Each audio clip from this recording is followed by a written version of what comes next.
நீ சாப்பாடு எடுத்துட்டு வந்தது அப்பா பார்த்தாரா? பாக்கல. இனிமே இப்படி எடுத்துட்டு வராத மீனா, எனக்கு அசிங்கமா இருக்கு. என்ன அசிங்கம்? தனியா போய் வெக்கமே இல்லாம அந்த வீட்ல இருந்து சாப்பாடு எடுத்துட்டு வரணும்னு அவங்க நினைக்க மாட்டாங்களா? அப்படிலாம் யாரும் நினைக்க மாட்டாங்க. சாப்பிடுங்க.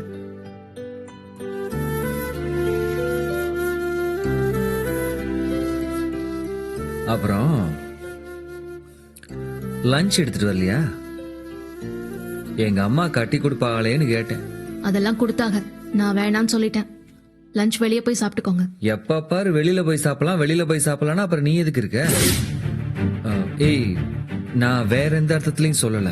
நான் என்ன மீனிங்ல சொல்ல வந்தேன்னா அது ஏங்க, நம்ம லவ் பண்ணோமே அந்த டைம்ல எப்பவாவது நாம தனி கொடுத்தனும் போலாம். அப்படி போனா விதவிதமா உங்களுக்கு சமைச்சு போடுவேன் நான் எப்பயாவது உங்களுக்கு வாக்குறுதி கொடுத்திருக்கேனா? இல்ல. ஆனா நீங்க எனக்கு கொடுத்தீங்க. உன் வாழ்க்கையில உனக்கு ஒரு பெரிய குடும்பம் கிடைக்கும், அந்த குடும்பத்தோட நீ எப்பவுமே சந்தோஷமா இருக்கலான்னு. அப்ப நான் அப்படிதான் நினைச்சேன். ஆனா சந்தர்ப்ப சூழ்நிலை வேற மாதிரி இருக்கும்போது நான் என்ன பண்ண முடியும் சொல்லு?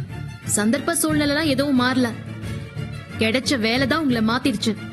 ஆரம்பிச்சிட்டே உன்னோட புராணத்தை. அப்படின்னு நான் உங்ககிட்ட கேட்டேன். எந்த புருஷனும் எந்த பொண்டாட்டிட்டையும் கேட்காதே நான் உங்ககிட்ட கேட்டேன்.